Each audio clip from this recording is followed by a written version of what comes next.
tonight is the first of a series of 3.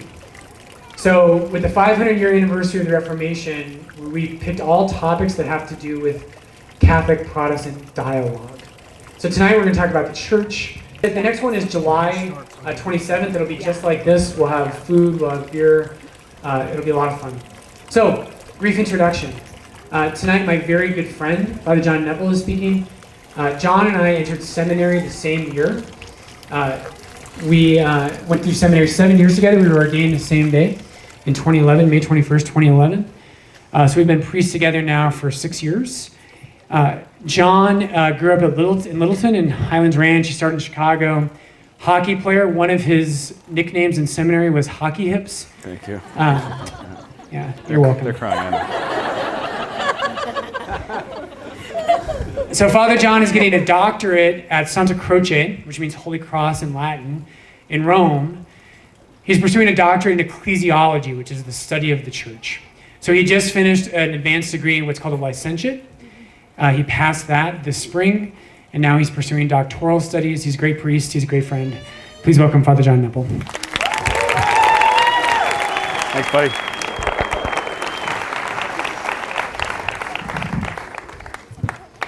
Thanks, Father Brian. It's great to be with you. I've been in Rome for the last 2 years, and I haven't seen this many people in about 2 years cumulatively, so it's a little overwhelming right now. I've been living in a library.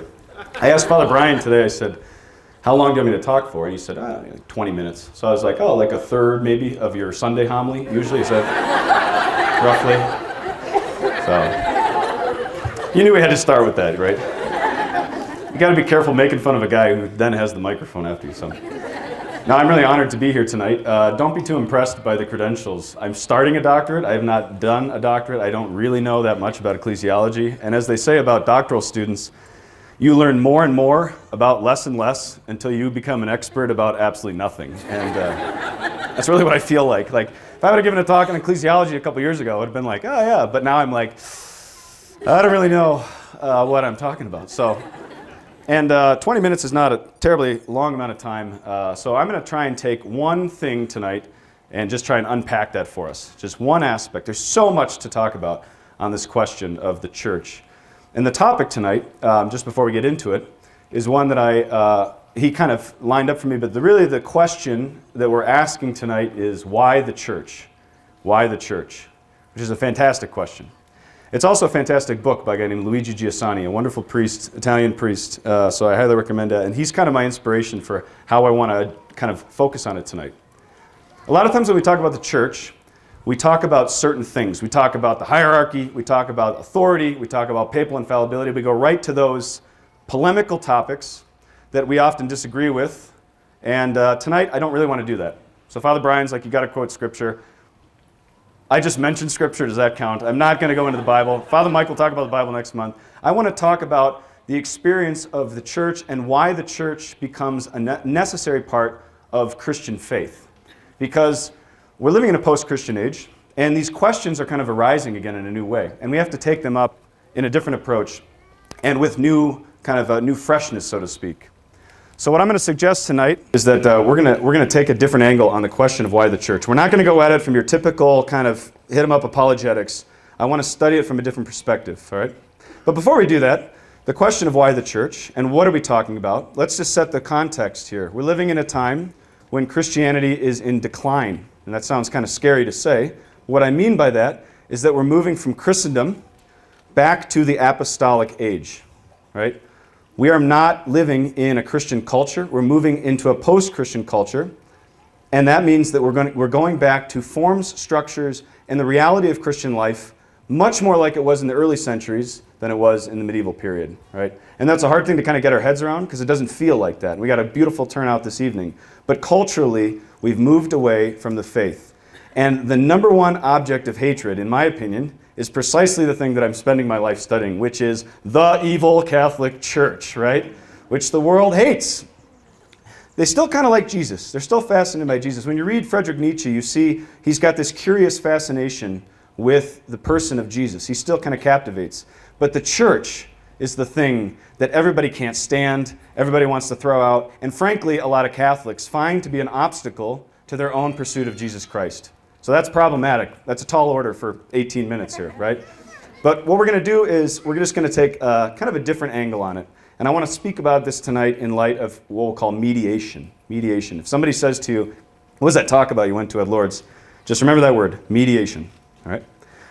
But before we go there, I want to take you to San Francisco. There's a Zen garden in the middle of San Francisco where a friend of mine was recently having a cup of tea. I don't know what kind of tea they were having, but it's kind of, imagine the scene, right? And she's having tea with her brother.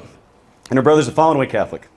And the conversation goes along the usual route, right? Which is to say, you talk about niceties for a while, and then next thing you know, you start moving into the topic of religion and the topic of faith. And I started to think this is a lot like Ivan and Alyosha, for those of you who are Dostoevsky fans, right? And Ivan starts pressing on these things. And what he does is he gets Alyosha eventually pinned into a corner and just sticks it right there and says this question: does God really talk to you? Does God really talk to you, right? Because and the way it was framed and structured and crafted in this Zen garden in San Francisco was to say, what an absurd statement.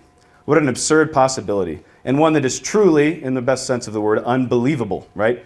That which could not be conceived. And he said to Alyosha, he said, listen, just prove to me how God can speak to me, and I'll come back to the Catholic Church. That's kind of a tall order, right? You just kind of keep drinking your tea, maybe just pull it back. Wish you were drinking something other than tea.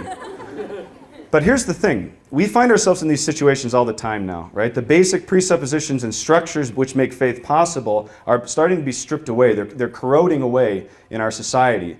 So situations like my friend in the Zen garden in San Francisco with the fallen away Catholic brother, this is like the experience of, I'm sure, many of you, right? So then we got to get down to the details, and we got to refine our language and learn to articulate how do we respond to that question. And this, we're going to get to the church, I promise. But the question becomes, does God talk to you? As he said, kind of mockingly. Does God actually talk to you? Is that really what happens? And the answer is God communicates himself to us. But he does it through mediation. This is the key, right? God does not talk to us, speak to us, communicate himself to us in an unmediated way. No one out here right now can claim to have an unmediated relationship with God. None of you have access to God. I do not have access to God without some form of mediation, right? It's not an immediate relationship with God. And why is that? Because that would be impossible, right? That would be theologically an impossibility because God himself is so far transcendent and so beyond us. So when God desires to communicate himself, which is the very foundation of the Christian life, he does it in such a way as to permit it to happen in our humanity, right? So God mediates himself into history, and he does that in two different ways, and we'll talk about that just in a second.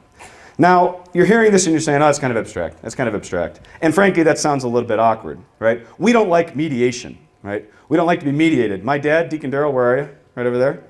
Deacon Darrell spent 35 years, human resources, something like that. So he's a master mediator, right? He gets called in when the CEO and the CFO are fighting over whatever, and he's got to kind of mediate the situation, right? And anybody who works in human resources know everybody gets a little nervous when Deacon Darrell walks in because it's like, oh, we're all in trouble. The one thing that he had the most trouble with was mediating between my brother and I, right? Which proved to be probably a greater challenge. So when we hear mediation, we think hockey referees, right? We think people who are blocking me from what I'm doing. And that's a very modern understanding, which is to say that I can have what I want without some kind of mediation. That's a very individualistic and modern understanding, not just of faith, but of anything, right? And this kind of negative connotation that mediation is somehow bad, that strikes us as kind of a strange reality. But as Catholics, we have to come back to this over and over again. There are two forms of mediation that you absolutely cannot have access to God with. And what that means is that without these two mediations, the deepest desires of your heart cannot be satisfied. You will never experience fulfillment in this life without acknowledgement and living through these two forms of mediation, right? Mediation being something that's in the middle, right? The media, that which is stuck in between. So to speak, you and God, there's two things that are stuck in there. And one of them is a primary form of mediation, and the other one is a secondary form of mediation. I'll explain the difference here in a second. But I need a drink of this because I'm getting thirsty. The first form of mediation in the Christian life is the incarnation of Jesus. Nobody has access to God the Father except through the humanity of Jesus Christ. Now you're hearing this and you're like, oh great, I'm already bored, give me another beer, right? This theologian talking about this. But think about this for a second. Humanity is the vehicle, is the instrument, is the mediation by which you come to know God. You can't get rid of your own humanity. You can't over-spiritualize your humanity. When you start to do that, you start to get in trouble. The humanity of Jesus, the humanity of God, God and man, divinity and humanity united in the person of Christ, is the mediation by which you know God. I have a friend who recently fell away from the faith, and it's just kind of going back into this neo-paganism thing of like, God is kind of everything. He's like this tree, and it's just, and it's like, well, what are we doing in that? We're removing the mediation of the incarnate God, right? When we just come back into kind of a neo-pagan approach to life and to these things, we're removing mediation. I want to have direct access to God, kind of on my terms, when I want to do it, without anybody intervening. And Christ, Jesus Christ, the man, the person who is divine but is fully human, is right smack in the middle of your access to God and the fulfillment of every desire in your heart. You cannot escape him. You cannot get away from him. He is confronting you and saying, this is the way to God. And no one has ever spoken like this. And that's the great question that he proposes to us every single day. Primary mediation, the incarnation of Jesus. But here's the problem. How does that extend into history, so to speak? How do we move beyond the incarnation of Jesus, which happened 2,000 years ago? How do we have access to that point? Jesus was a concrete historical person, which means that he was individual, he was specific, he was in a culture. And here we are 2,000 years later on the other side of the world, claiming to have access to him. And if we're going to talk to Alyosha in the Zen garden and claim that we can actually know God, commune with God, speak with God, somehow we have to get from that 2,000-year point to this point right here. And this again falls into our question of mediation, right? The secondary form of mediation is how that incarnation, that primary form, is extended through history, and we call that the church. The church is not a bureaucracy. It's not an institution. It's not just an organization that somebody invented in the 4th century because Constantine legalized Christianity, right? This is the lie we have been told. Christ instituted a mystical person so that he could extend his incarnation, his life, throughout history, for the rest of history and for the rest of time. That's what the church exists to do. Now, the church is entirely and completely dependent on the incarnation of Christ. One of the best phrases I've ever heard of this is from a 17th century French writer named Bossuet, who said, "The church is Christ poured forth and communicated." The church is Christ poured forth and communicated. Now let's just stop for a second here.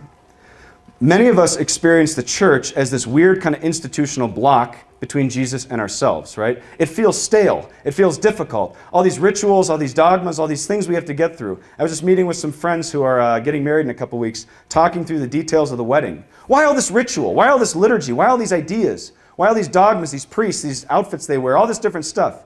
Isn't this a block to Jesus? We have to come back to the question, how do we know Jesus? And how do we have access to Jesus? Because the great claim of Luther and the Reformers was to say, you don't need the church, you need the Scriptures. And the Scriptures become the self-interpreting and self-authenticating access of my faith.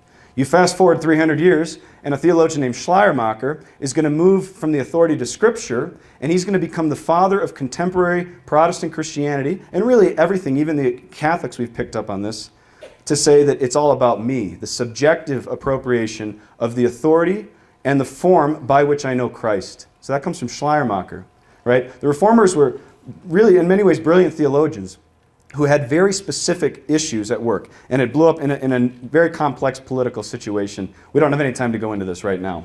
But the point is to say, the Father who is forming you in your frustrations with being Catholic is a guy named Schleiermacher. And again, we don't have time to go into this. Brian's looking at me like, why are you talking about Schleiermacher right now? He's really important, right? So the church becomes this mediation by which the incarnation of Christ is extended through history, right? It's an amazing thing to consider.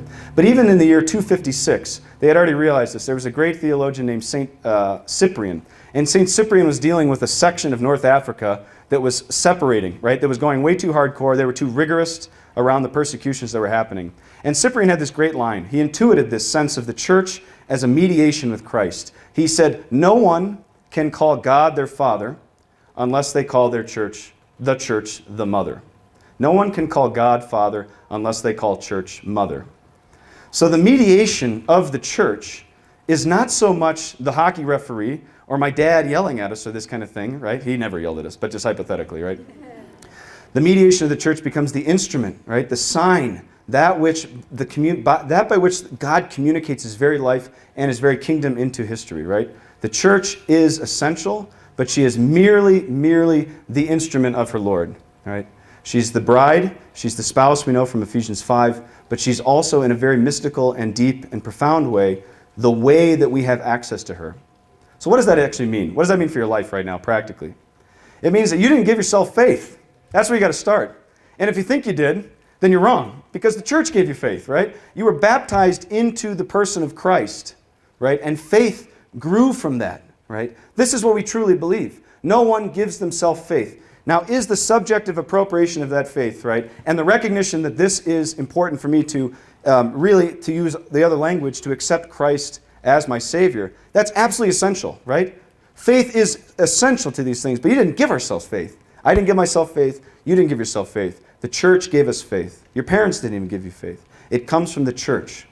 But again, is the church this mechanistic, mechanical operation whereby everything is just kind of ordered and you do paperwork and then you get married and you follow all the rules and then you go to heaven? Is this how it really works? And the question is, and the answer is, of course, it's not. It's something so much deeper and so much more profound. My specific work in Rome right now is to talk about the relationship of Mary and the church, right? Mary and the church. And my basic theory is this, is that about 500 years ago, we had split, maybe 700 years ago, we had really split Mary and the church. They had become separated. For the first 14, 15 centuries, they were always together. Mary was never considered apart from the church. Church was never considered apart from Mary. They got separated in the late Middle Ages, and it kind of hardened. And the way that we did theology and the way that our devotional life took off separated them more and more. Mary this way, the church this way. And what happens if you do that? Mary becomes this kind of weird, like, goddess thing that freaks people out, and then the church becomes this cold institution that's run by a bunch of dudes in Rome who are basically sexually frustrated, right? If we're just honestly about what everybody thinks the church is. So you get this horrible thing called the Catholic Church. Why would you ever want to be a part of that? And then you got this weird goddess chick who's like kind of being, sorry, but you get the point. They get very strange. So I think that one of the theological projects that we have to undertake, and I hope to participate in, is to bring them back together. They belong together.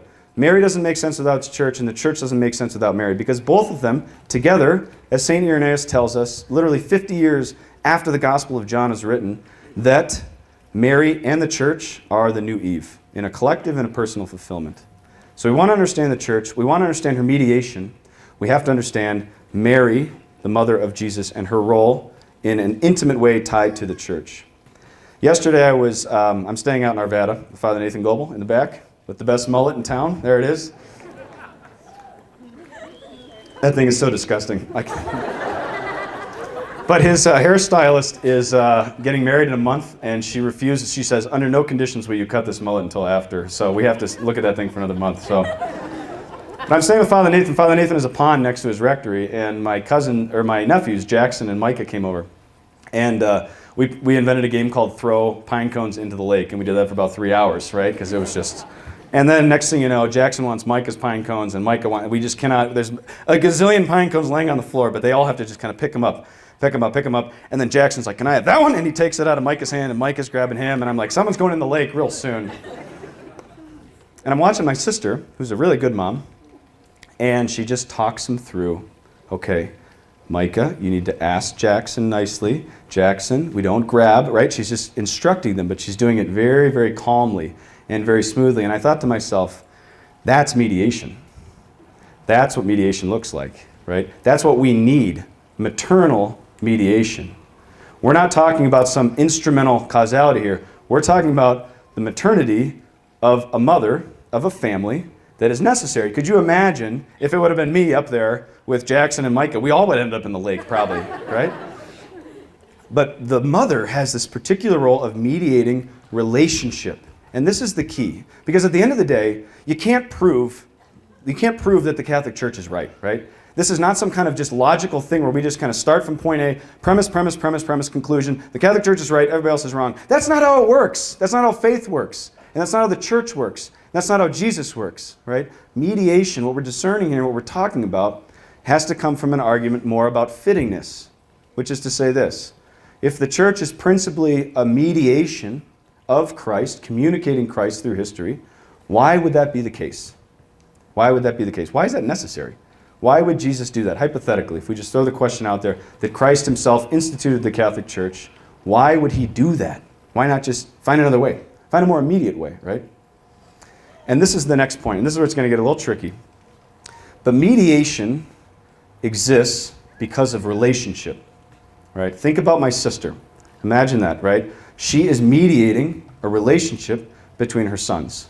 Her motherhood is not about domineering. It's not about getting in the way. It's not a blocking, so to speak, between the two boys. It's actually mediating them into a deeper communion together. So mediation is part of the divine logic whereby God himself communicates his life, but does it in a way that configures us into relationship, right? Everything comes back to the fact that God is a Trinity. You cannot understand the church, you cannot understand Christ without the foundation of everything, which is that God himself is in a communion of love, an eternal and perfect exchange of love. Everything flows from that, right? It colors, it forms, it patterns everything in the faith by that Trinitarian model, which is to say an inherent relationality. Everything is intersubjective in a way. Everything God does, every instrument, every tool, every purpose is about facilitating communion. That is what we are about. And that's what the church is about. Because in many respects, if you start to move mediation out, my sister from her boys, the church from this, that's fine. Christ could have come to us all individually. He could have figured out another way. There's many other ways he could have done this. But he instituted the church because he knew that with sin, we move towards individualism and we move towards isolation and we collapse into dialectic instead of being men and women of relation and communion. So the church becomes this strange, paradoxical, and really difficult thing inserted right into your experience of Christ, whereby you have to deal with other people. And it's really difficult, right? It's really, really difficult because people are messy and people are broken. Just talk to the companion priests who are here, right? Life is not easier when you're living in community as priests, but it's better. It's absolutely better. Just like life is better when you have children, when you have a family, right? When you're with friends. We're made for communion because God himself is a Trinity. The church exists to facilitate communion. The church is a mediation and mediates this, but the logic behind that is precisely because God doesn't want you to go about living your faith on your own. He wants everyone here together, mixed up in the mess, trying to get to heaven, stumbling towards heaven together. And that's what Father Brian's pitching about at the beginning of this.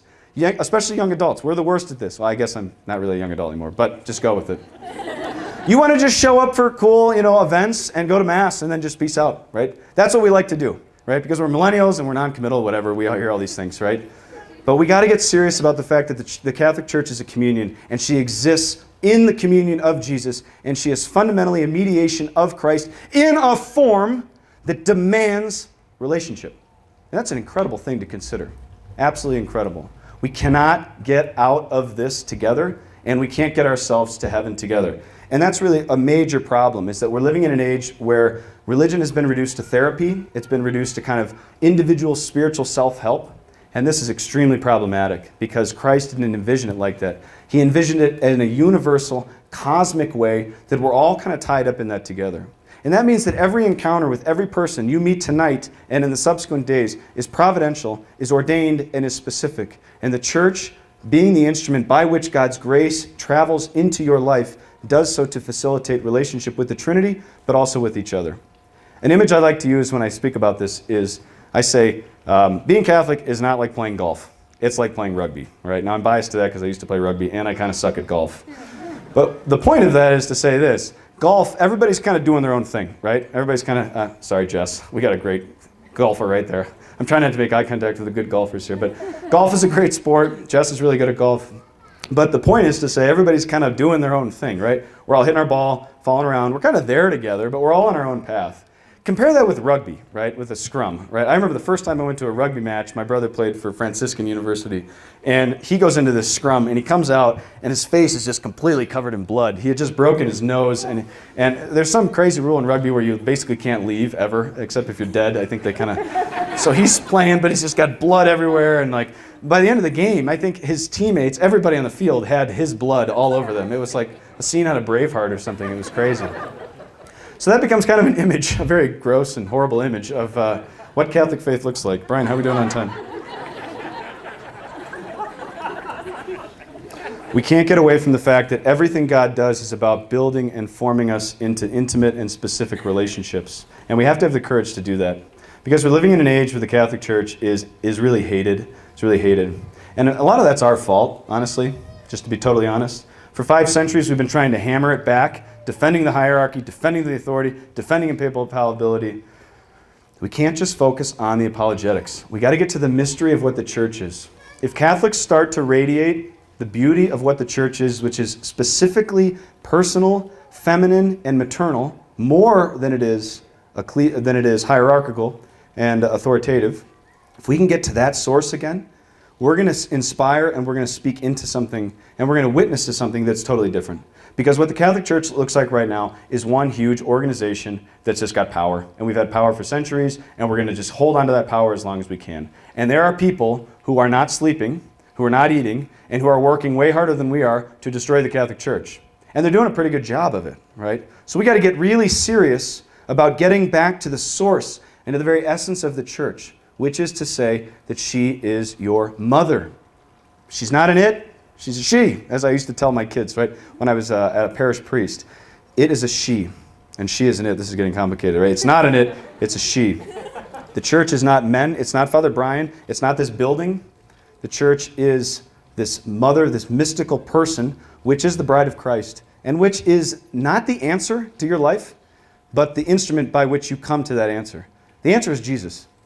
And the more that we can understand the Marian posture of the church, her all-encompassing femininity, then we're going to get down to it. Because then we're going to realize that Mary and Jesus are not opposed. Mary teaches us how to posture ourselves in light of Jesus. The answer, the way, the complete fulfillment of every desire of our human hearts. That's what we're about as Catholics, but that's our new challenge. All right, so I better stop there. Thank you so much for listening.